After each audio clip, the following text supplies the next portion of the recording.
What's going on? What's going on? What's going on there, Hey, Doc? how you feeling? Man, I feel absolutely You're on amazing. vacation, right? Yes, sir. On Oh vacation. man, On that's beautiful. vacation since How you Friday? feeling? I Huh? feel good. I feel good.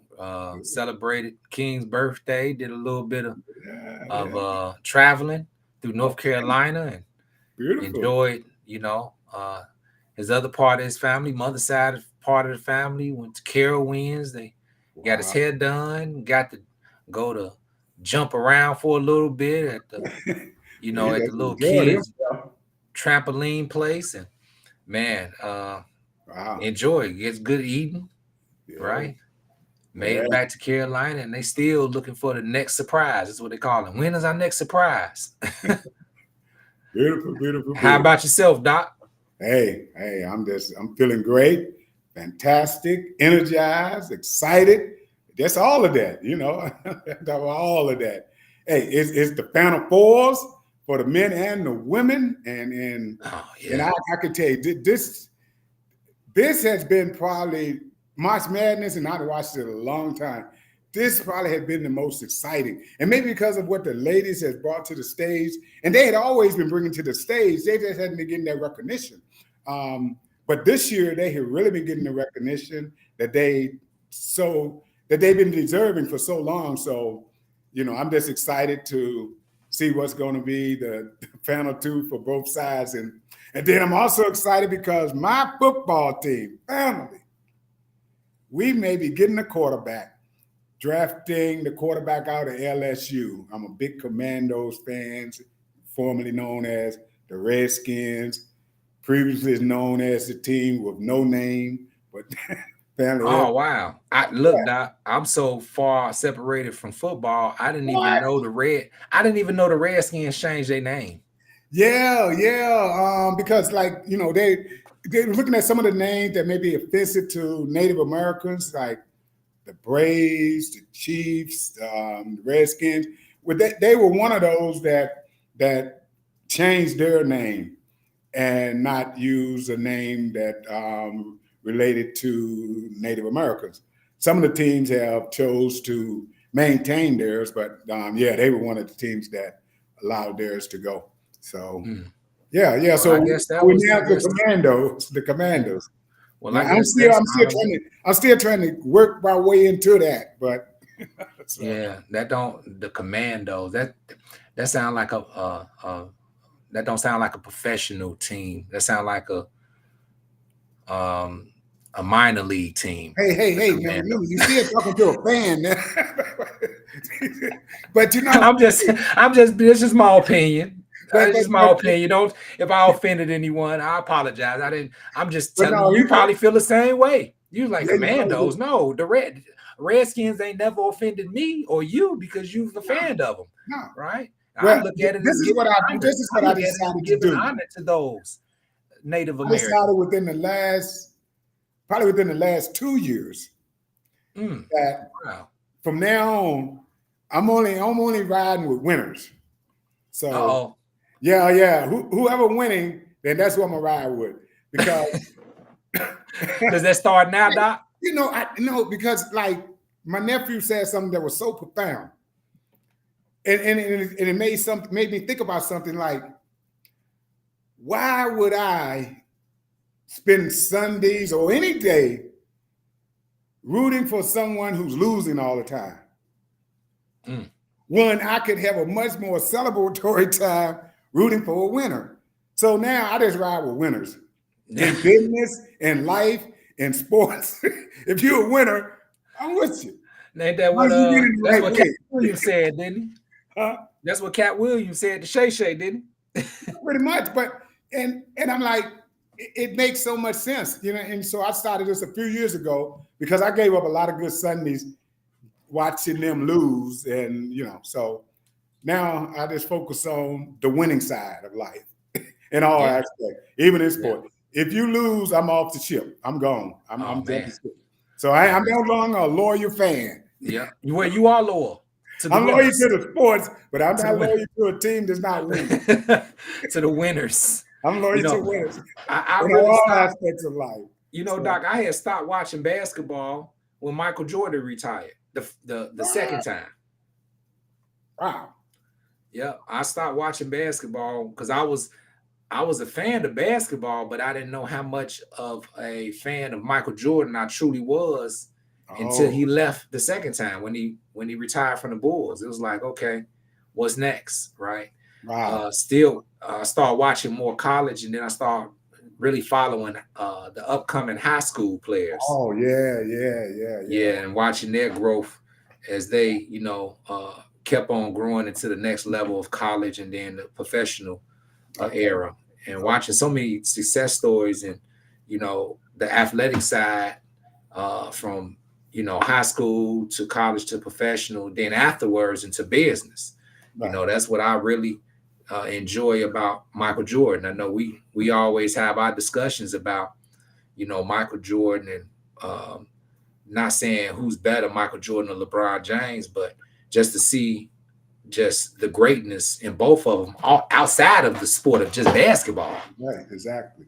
I think you said something that was so profound that I think a lot of people, and that I agree with, and I have said, but I didn't explain it or break it down, because everyone, of course, you see things different, I see things different, but Right. we learn iron sharpens iron, and a lot of people don't recognize professional athletes as business people of business as much as they should, especially Michael Jordan.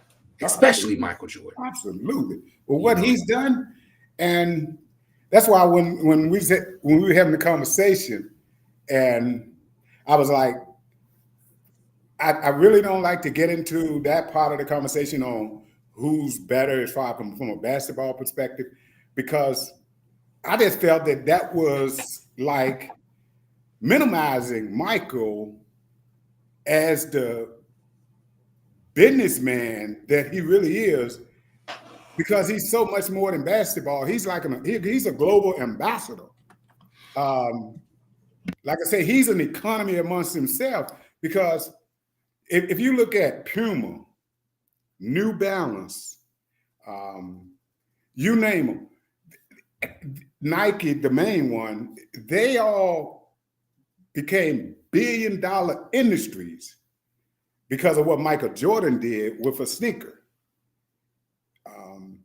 Because he made it cool to wear sneakers anywhere, anytime. And so the sneaker industry grew along with other athletic apparel. Jersey sales because of Michael Jordan. I mean, none of those teams was billion-dollar NBA teams with Michael Jordan. Look how many billionaires he created just in the sports industry, because he changed how sports was looked at from a kitchen perspective. Wow. Mothers and daughters got into sports. Michael Jordan made it acceptable for athletes to be on your TV on Sundays after church. He made it acceptable. And he became entertainment for many households. The sport of basketball and then other sports grew as a result of what Michael Jordan did. He opened up the whole industry for people to get endorsements. Before then, it was just Wheaties and maybe OJ running through the airport. They had Adidas. They had Adidas. But now, I mean, you look at all the endorsements athletes have today, not just in basketball. I'm talking about in sports, from a whole global perspective. That all became as a result of Michael Jordan, because large corporations wasn't using athletes to endorse their products until Michael Jordan did it. So that created a whole nother economy for athletes that created so much wealth for so many of them. They can accredit, I mean, like I said, Michael Jordan has made more millionaires and billionaires than Steve Jobs. Wow. I mean, you look at these owners of these sports franchises, that now these sports franchises are billion-dollar franchises.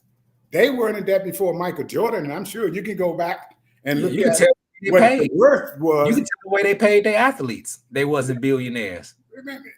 And then you look at Michael, he is the first African American owner of any major league team, sports team, the Charlotte Hornets, the first. So that's why I say to talk of him just in basketball terms, it really is so beneath who he really is as an individual. So I just try to bring that conversation. So when we talk about Michael Jordan or any of those who have meant so much to the world at large, not just our community, but to the world at large, then let's speak of him in that way, because if we don't set the history, then who will? Because he'll be written in history only as a basketball player, but not one of those who created more billionaires in this country than anybody else. Wow. No, Michael Jordan did that. Yeah, all that's these amazing. To look at it from that perspective, millionaires that's in the basketball and football and all of that. ESPN, Michael Jordan made ESPN. And Stuart Scott with them highlights. ESPN just blew up because of Michael Jordan. Wow. And look how big ESPN now. They may not never give credit to Michael Jordan, but hey, he was a highlight reel. He was a highlight reel. And people started watching ESPN just for the highlights of Michael Jordan. If they didn't catch the game, hey, you got to catch Stuart Scott and ESPN and see what Michael Jordan did, because he probably put up 40. You know he did. Yeah. So that's why I say he's like an economy. He moved the needles in a lot of industries, not just sneakers, like I say, jersey sales, television, endorsements, being the first owner of a NBA franchise, his philanthropic work and so many communities of people he helped. So he's like a global ambassador. So I don't even really like to just have a conversation about him concerning basketball. If we're going to have a conversation, let's have a conversation about the greatness of who the man really is. And if we're going to have a conversation about LeBron, look at what this man has done. Just epitome. Like Michael Jordan paved the way for him and probably gave him some advice. Businessman, just have been a role model, a great example, have that amazing school up there in Ohio, helping so many kids. So we don't do them justice when we just speak of them in basketball terms only. Some would only want us to speak on them in those terms. But they're much more to the world than just a basketball player or former basketball player. They have created economies. They have helped make the world better, you know. And that's how I would like history to see these guys, not whether they who's the best basketball player, really. Yeah. The crazy part is when you hear, you know, the Michael Jordan and LeBron James comparison and the debates, they never get into, you know, the business side of who they are, the economies that they help grow. Right. They don't talk about how when Michael Jordan first came in the basketball league, how much he was getting paid. His endorsements actually paid him more through his basketball career. His business ventures paid him more than the NBA paid him for his whole entire, I think the Jordan brand alone, like paid, just that one brand paid him more over his entire basketball career than the NBA and the team he played for, Chicago Bulls, and all the other different Chevy, McDonald's, Wheaties, Coca-Cola. Yeah, I think it's Coca-Cola, and all of these other being ambassador of all these other companies. Wow. And how his business sense was so on point. He would be with Haynes as well. I forgot. Yeah, Haynes. Yep. So I'm saying just his business perspective and ideas and decisions on just that alone on point. How massive that was, and how that changed the whole perspective of future athletes that came after him. Exactly. Yeah, absolutely. It's almost like he put he gave the future players the power and took the power away from the actual ownership of the teams and gave some of that power, not all of it, but they took quite a bit of power and gave back to the players so that they can build wealth for their families. Right. And that was such an awesome move because that transcends the same way businesses operate outside of sports, is that the people are looking to take back the power. Look at all the strikes that's been going on over the last couple of years. Is that, I mean, we had, let me see what they created schools, businesses, and donations for many universities and neighborhood events. You're right, Ms. Middleton. They've been much more than just, and I think some athletes get stereotyped just for what they do on the field or on the court, and maybe not get enough attention on what they do off the court.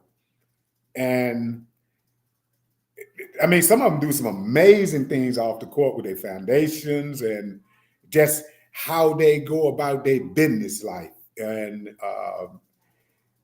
they set the standard for, and I don't want to sound off color when I say this, but athletes were stereotyped for so many years as just being dumb jocks, that they just had athletic prowess, but didn't have business smarts. And some of that was put upon them because they used shady accountants that stole a lot of their money. And so a lot of them ended their careers broke. Not a result of them not understanding business, but just entrusting their business in the hands of someone who, might have been a little that didn't know. Yeah. They knew how to take. They knew how to do the numbers to put more in their pockets. So what changed was that athletes decided that we need to educate ourselves so that we can manage our own affairs.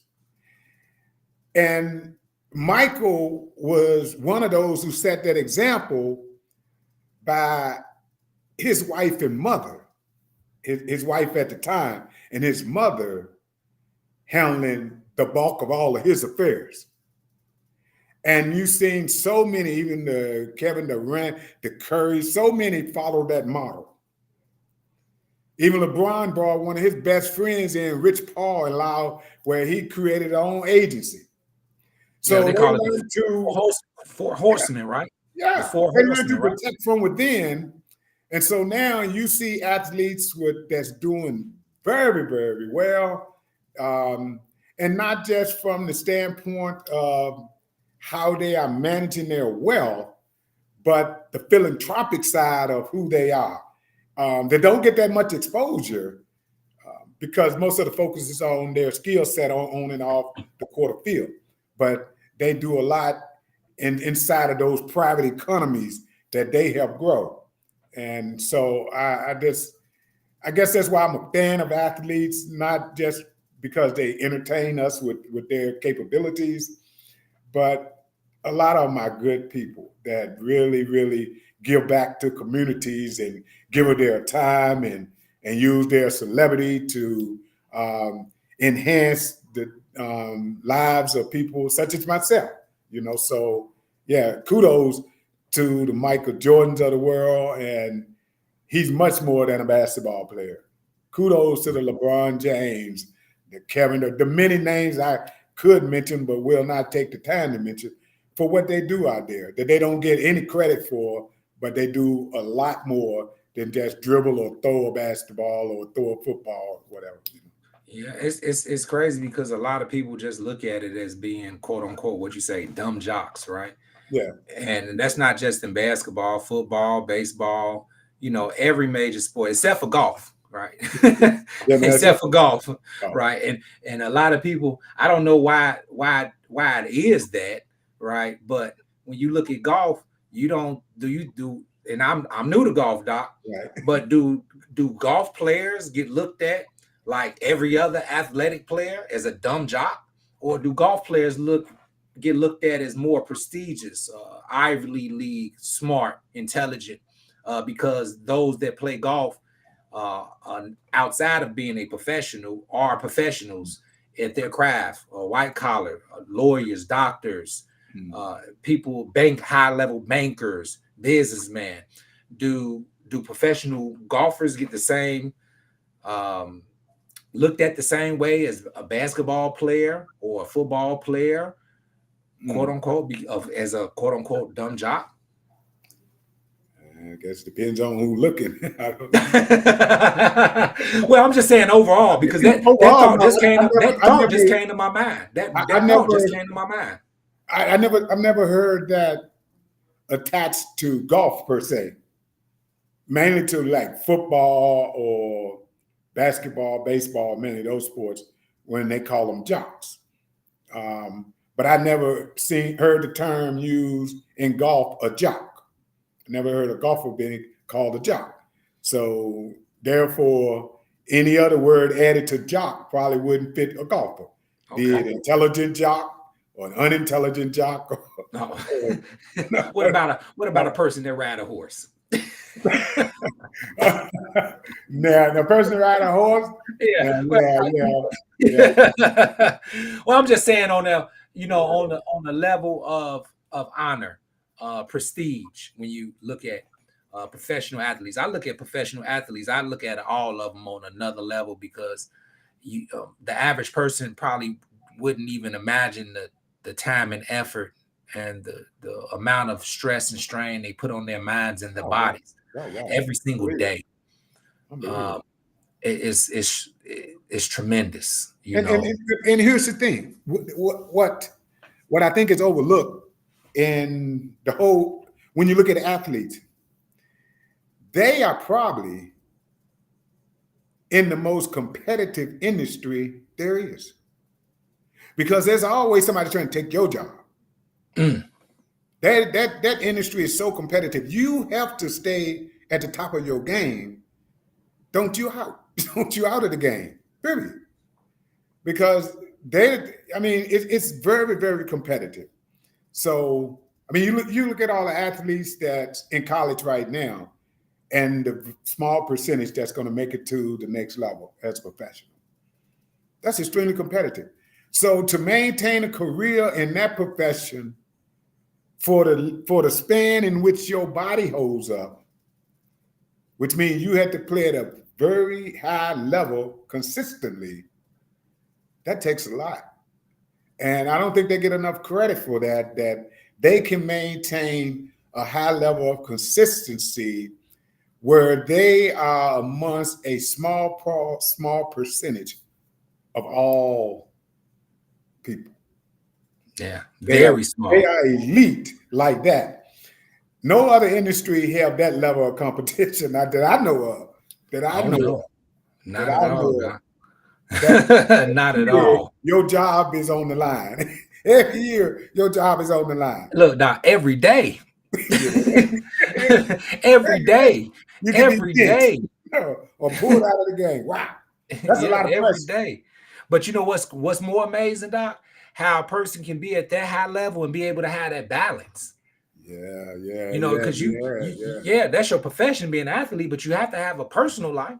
Then after your personal life, then you have to have your business is being an athlete. But now you're getting talking about Michael Jordan, your other professions, your other business ventures.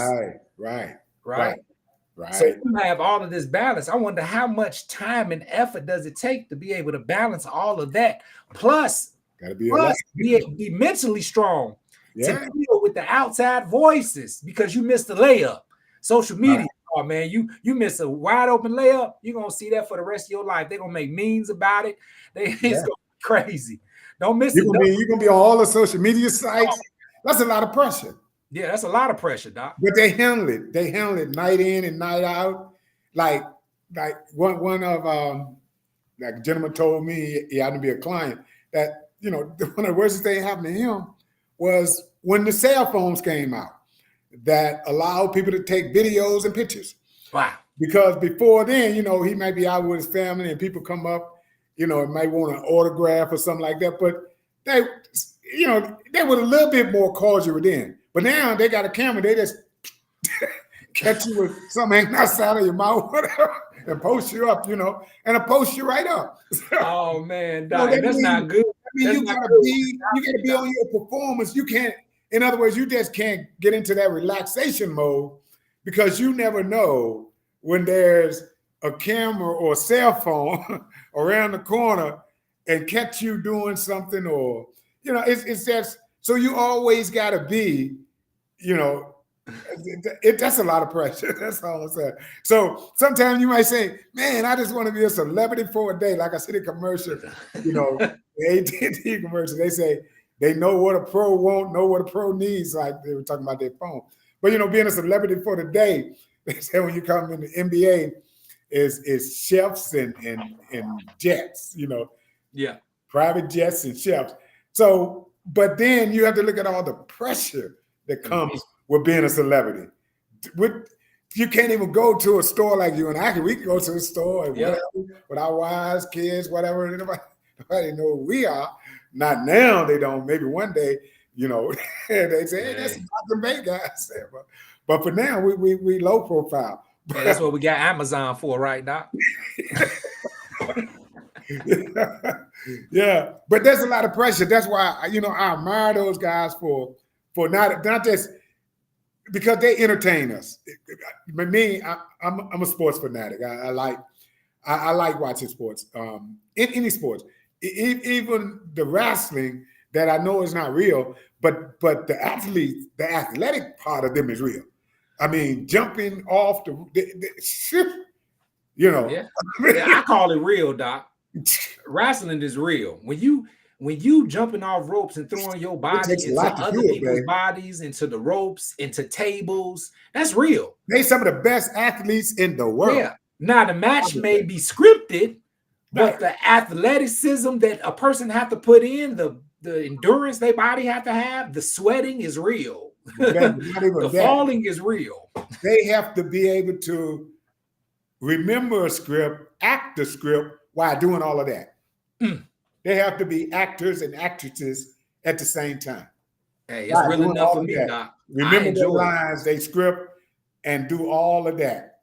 That's like football players got to remember to play, you know, and basketball players remember to play. So they have to be highly intelligent. That's why, how can you call them dumb job? They have to be highly intelligent because they are not only remembering how to perform certain things, they are performing those things at a very athletically high level. I would have been to forgot what I need to do. That's trying to remember how to keep myself athletically in tune. But they doing it while remembering plays and all of that. I mean, so it's like they're blocking out everything. Everything else, like they're blocking out. They're blocking out in that particular moment or span of time, they have to block out everything they know except for exactly what they're doing. Focused in. So they may have had a bad day waking up with their wives, right? Or husbands, right? They may have just lost a family member, a loved one. They may have had some bad media coverage, right? Bad game, last game. Wow. Yeah. Wow. They may have, have a stomach ache. Wow. Right. Yeah. All of these things they have to block out and still perform at that high level in that span of time in which they're paid to do it. And that's why they get paid so much. That's why they get paid so much. And then they deserve it too. Yes, they deserve it too. But not only that's what they put their bodies through, but I look at it and I just think that, sometimes even myself, I can be guilty of it sometimes, is that I don't look at what goes behind the scenes to make a person who they are. Like sometimes I saw a post that you put out, nobody knows what you did to get to where you at unless you choose to tell them. They just see the results of the work, but they don't know what you do behind the scenes, to get to where you at. And we don't know what they do behind the scenes to get to where they at. That's why I always celebrate a person right where they at, because where they at is not the celebratory thing. It's the work they did to get to where they at. It's the celebratory thing. The And things that's done in the dark. They say wow. the seed goes into the ground for a tree, but the tree grows two ways. The tree grows down into the ground Mm, towards gravity, and then it pushes itself up away from gravity. But if you look, if you can see the tree underground as well as above ground, you can see the tree has the same form underground as it do above ground. mm, But it takes double the amount of work underground to get above ground to grow against gravity. mm, mm. But yeah, the tree will get there, won't it? Yeah, but it'll get there. It'll get It there. don't have no choice but to get there. Wow. Wow. That's amazing. It can't make a decision not to grow. Gotta grow. You have to grow. Beautiful. You have to. You must. Yeah, And I think, man, yeah, I think if we all took, I think if our viewers, if you all just heard that, if you just have that attitude about anything that you choose to do or that you want to do, a passion to do, if anybody that's listening, Doc, if anybody that's listening, know that they don't have no choice but to grow. Right. Right. And accept the fact, then their life would be much better. Absolutely. A higher level of life, a better quality of life. Absolutely. Overall. Now that's why I like to look at others from the perspective of their accomplishments and their achievements. And I never look at it from a perspective of envy or jealousy. I look at it from a perspective of what can I learn from them to make my life better. So that's why I focus in on athletes a lot and how they go about their business, because they're some of the most disciplined people in the world. You have to be very, very disciplined to be an athlete. And like I said, that's one of probably the hardest industries and most competitive industries to work in, because your job is on the line all the time. So I learned from that to help make me stronger, make me better, is that never stop pushing.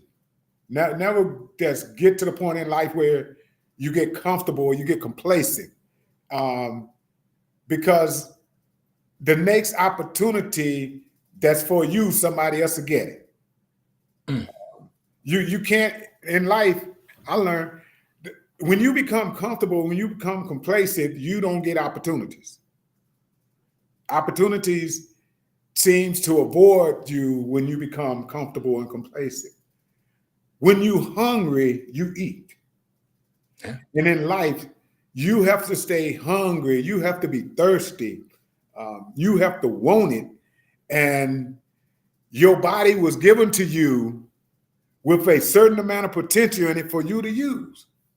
And it's up to you to know your potential and be willing to put in the work and the discipline to get all the potential out your body. Why have the potential if you ain't going to use it? Where athletes, they have found a way to get the most out of their bodies. They have psychologically found a way to push themselves past the breaking point where most of us will quit. They push past that. And that's why I study them, not study them from, I like to watch how they go about their business, because it's all in the mind. They are so much more mentally stronger than most of us, because you can have two people and they can have the same physical attributes, and one have a stronger mind than the other. The one with the stronger mind will get there, and the one that has the less stronger mind won't. So it has nothing to do all the time with the physical attributes. It has to do with the mind. So that tells me it don't matter what industry you're in. It has to do with how strong you are right here to determine what level of success you're going to have. You know, even in the business that we're in, and you know, we have to be mentally sharp and mentally strong, and be willing to think outside of the box and to push ourselves so that we can maximize our potential. Our potential. So Keisha, she admired that discipline of athletes. Anytime I find myself getting comfortable, I watch my favorite athletes on a motivational video. Hey, I don't blame you, Keith. Athletes, they are the most disciplined people because they will push themselves. Even when they are hurt sometimes, they still trying to play. They still trying to push themselves. And so when I watch athletes, it gives me another motivation because in life, the most challenging thing is to become very, very successful in your mind. Because if you don't become successful in your mind first, you'll never become successful in the natural. And athletes, like I used to hear him say about Michael Jordan, he beat most people with his mind before the game even started. Yeah. Going into their locker room. He going into their locker room at their gym in their city, telling their players what he's going to do to them in their house. The mental game. The mental game. And they win the mental game over themselves. They know how to defeat themselves so that their body don't quit on them. They know how to tell themselves, you can do one more and get one more out of them when most people will say, I don't have another one left. They can convince their bodies that they can get one more. They win the battle over their own mind. Here you go, Doc. Got a question for you, Doc. Go right Got a ahead. question for you. Go right ahead. Because I know that you've been in a position and in positions in your life, not professional athletic, but probably on the level of athletics, but in many other areas of your life that you wanted to give up, that you wanted to quit. You was at that point, right? Yeah, all of us. What happened? What was the switch? Because in our minds, we have a switch, right? What made you click that switch on and keep on going? What is it? Anything that you can explain or to anything that you can say to try to explain getting over that point? I just want to give up. I'm done. I've done all I can do, and push past that point to keep on going to be the ultimate example of success. That's a good question, right, Doc? Yeah, that's a great question because it's multiple answers that I have. Because in life, and Paul said this in the Bible, and I'm not going to, that he became all things to all men, that he going to win some of them to God. And in life, the strange thing is you become different personalities under certain situations.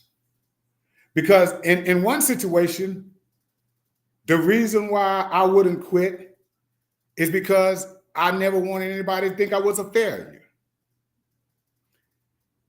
So that was my motivation, because I don't like to be laughed at, because as a child, I recall being laughed at and it made me feel real bad at school. An incident occurred and the kids laughed at me, and that's the first time I recall being laughed at like that.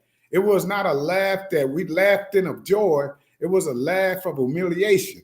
So that wasn't a good feeling. So I didn't never want. So that drives you as a child to avoid things that would cause people to laugh at you. And so some of the things I saw that caused people to laugh is like you slip and fall on the ice. People laugh at certain things. So I didn't like being laughed at, so I became a little bit cautious on how I went about my business. I didn't want to be laughed at. So that was one reason why I would never quit, because I never wanted to be pointed at as a quitter or laughed at. As I grew older and more mature, I realized that God had gifted me with certain potentials, and I didn't want to waste them. And so I wanted to see how much I could get out of myself.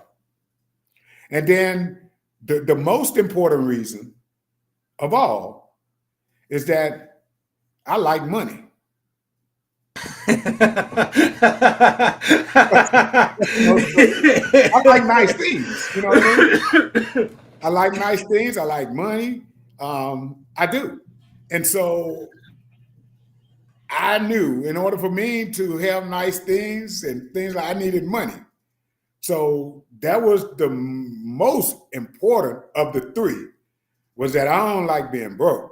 I ain't like that. I grew up with I ain't like that. So so I knew I had to keep getting it. But that goes back to people. That go back to the fear of people laughing. That go back to the fear of people laughing, right? But it's the real. Poverty gets up every day. Poverty don't sleep. So I'll need to write that down in the notes. No, put that in side notes. So poverty get up every day. Every day, looking for somebody to grab.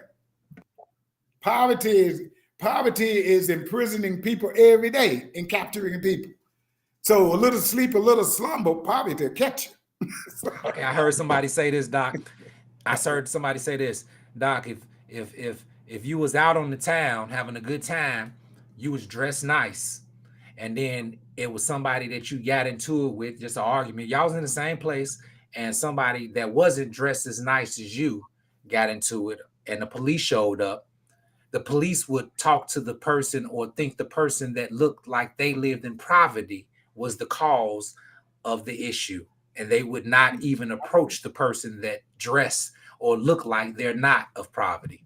And you don't even have to be a police to think that way. Wow. That's how society has programmed us to judge people by what we see and not what we know. Because a lot of times if we judge them by what we know, we wouldn't judge them because we don't know nothing. But we judge them by what we see, right? Yeah, we all searching, trying to figure it out, Doc. Right, by what we see, but not by what we know, because most of the time we don't know nothing until somebody tell us something. But before then, we make all our judgments on what we see. And sometimes what we see don't represent what we're going to eventually know. So it's best to wait before you make a judgment call. Wow. You know, Doc, I think mine was similar to yours. Not want to be laughed at. But my second one changed a little bit different. My second one was a little bit different. When I was in the Marine Corps, they was like, if you give up, you die. So that's always been in my mind. Yeah. From boot camp, my drill instructor saying, you better not give up. You're going to die if you give up. They're going to kill you. They're going to blow you up. And we just going to come get your toe tag and we're going to give it to your mother because there ain't going to be no bodies. So we just going to give you a toe tag and that's it for you. You better not stop. Right. Then the third thing that came into mind for me was, of course, the abilities that God gave us. Because through all of that got us to this point. And we're doing quite well now, but we can do better because we know what you just said. We don't really know nothing. And we're always learning. And if we're learning and that information, we're compounding on top of the information we have, getting better with the advancement of technology. It can't, we don't have anything, we don't have any choice but to grow like the tree. Yeah. So I agree with you, Doc. That's absolutely me. What do y'all think? Y'all know we got some viewers. What do y'all think? Put y'all comments. Y'all comments. Not like me. They don't want to be broke. What Keith said, different personalities for different situations.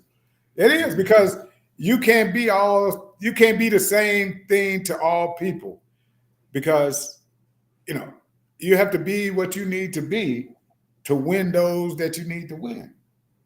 And so, that's the way life is. It's not a cookie cutter thing about life. It ain't that way. It ain't that way. Say for instance, I may be talking to my nephew.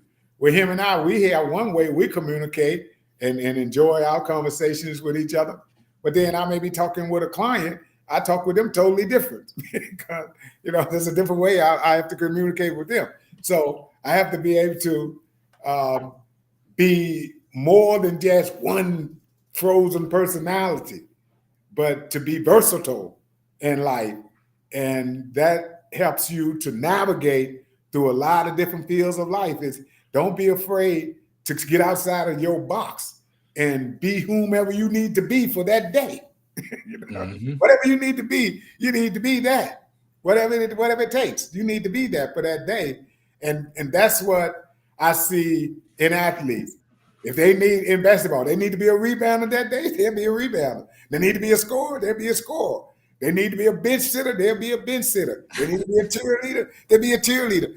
In life, be whatever you need to be to win, so that everybody around you win. But what about the other thing, guys? What about the other thing, guys?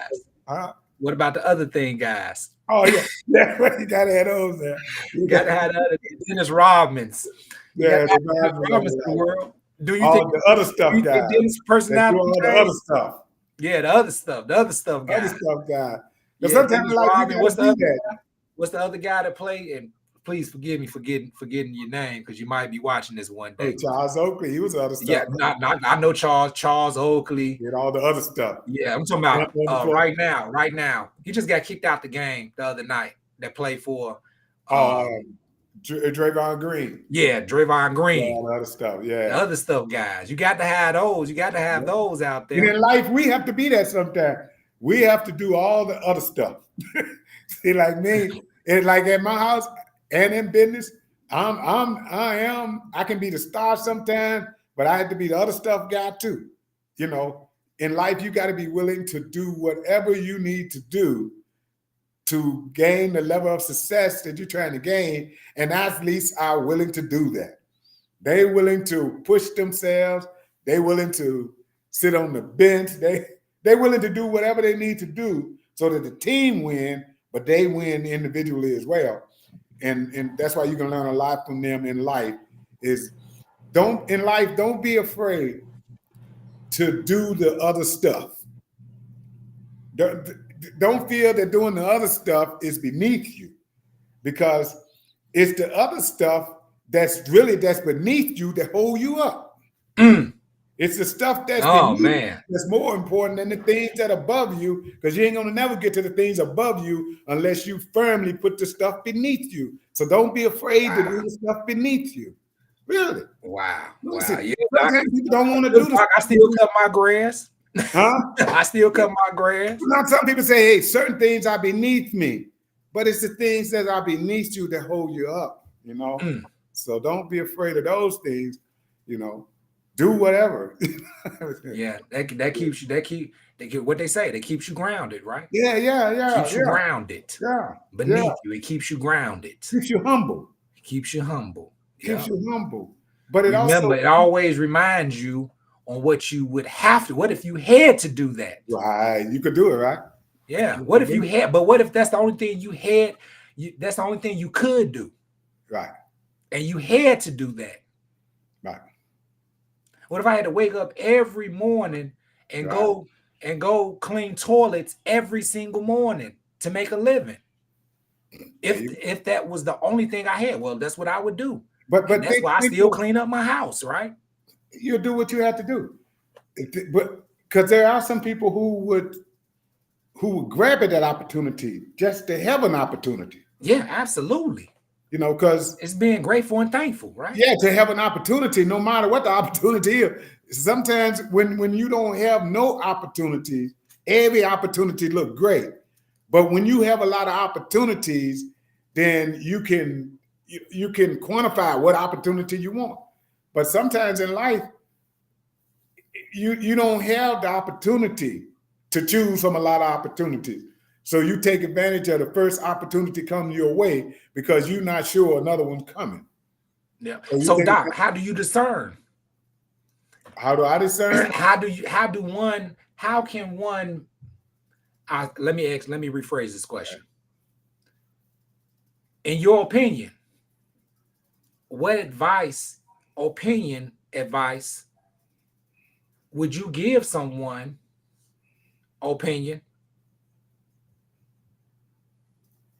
to discern what a good opportunity may look like? Because all opportunities aren't always good opportunities in that moment or time.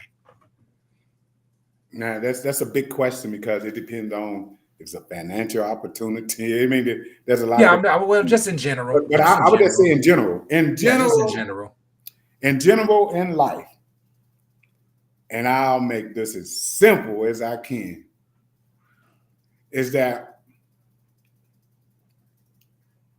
in life,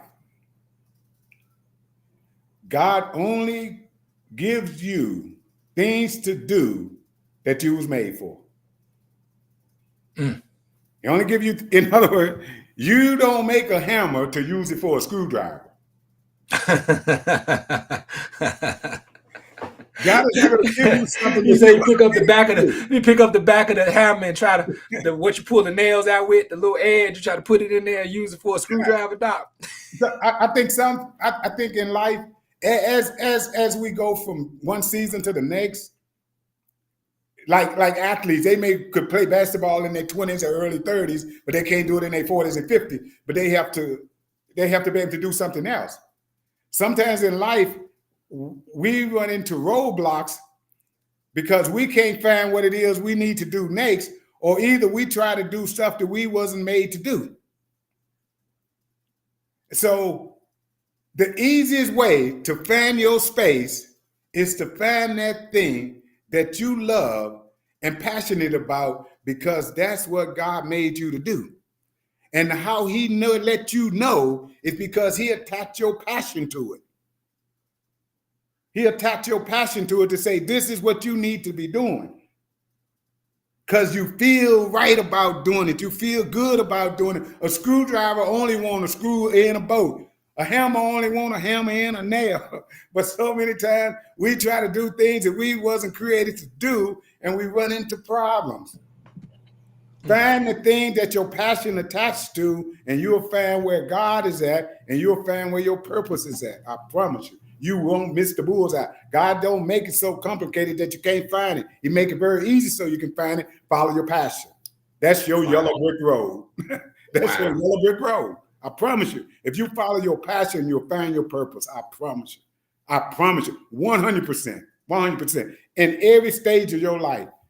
Because your passion for what you may have had yesterday won't be the same passion for what you may have tomorrow, because your purpose may change.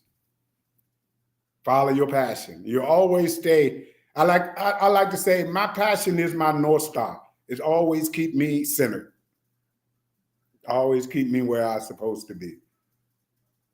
Passion and purpose works together. And passion and purpose tells you what you was meant for that season. Simple. Yeah, that was straight to the point and simple enough. If someone come to you and say, I got an opportunity, if it doesn't matches your principles and your passion and you don't feel good doing it, that's part of discernment to let you know this ain't for you. Don't do it. Yeah, it may be an opportunity, but it's not an opportunity for you because it doesn't match. Because you can't do it. Yeah. It ain't for you. Every opportunity, and it doesn't mean it's a good opportunity or a bad opportunity. It's just somebody may come to me and say, hey, there's an opportunity for you to try out for the U.S. Open. Well, there is an opportunity, but I ain't gonna.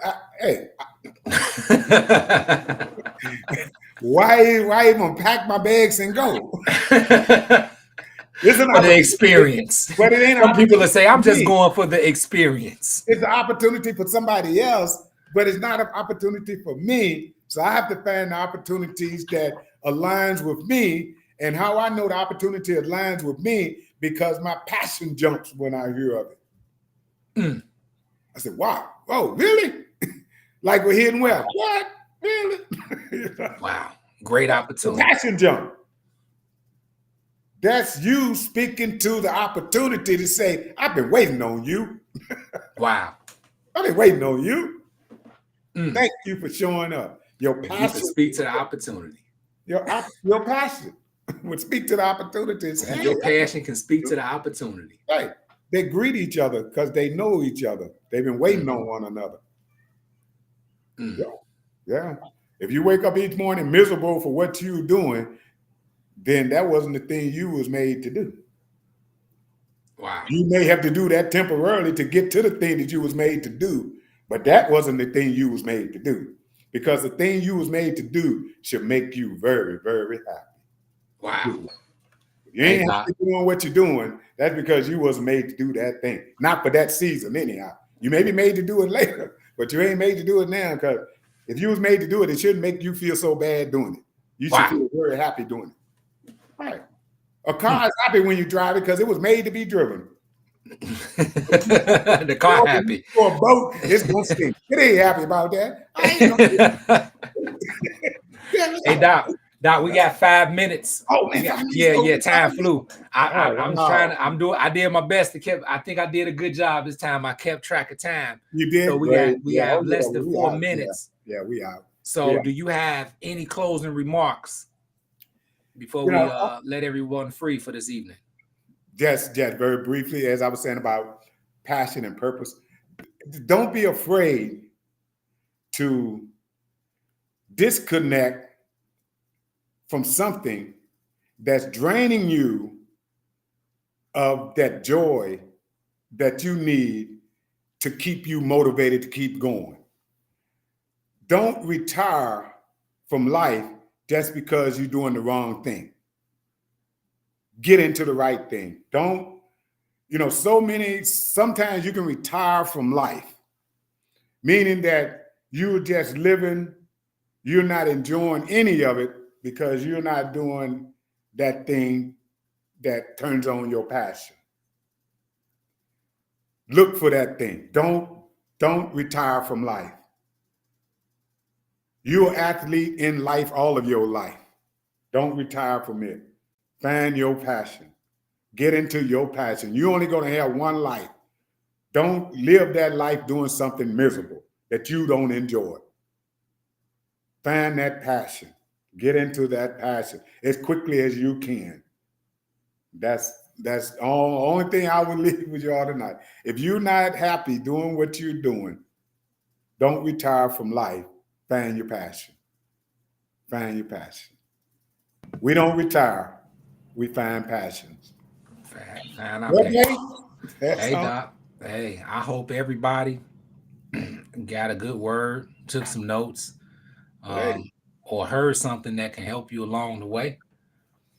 We're doing this to empower, impact lives, ultimately for a bigger purpose, bigger than each one of us individually, for all humanity. Yes, sir. And we're just excited that you all joined us here this week. We will be back in the next 2 weeks, right? Not next Thursday, but the we may have to start going to 1 week. You think? We're so busy, baby. We do so many things. Yeah. Well, we'll see. Let's see.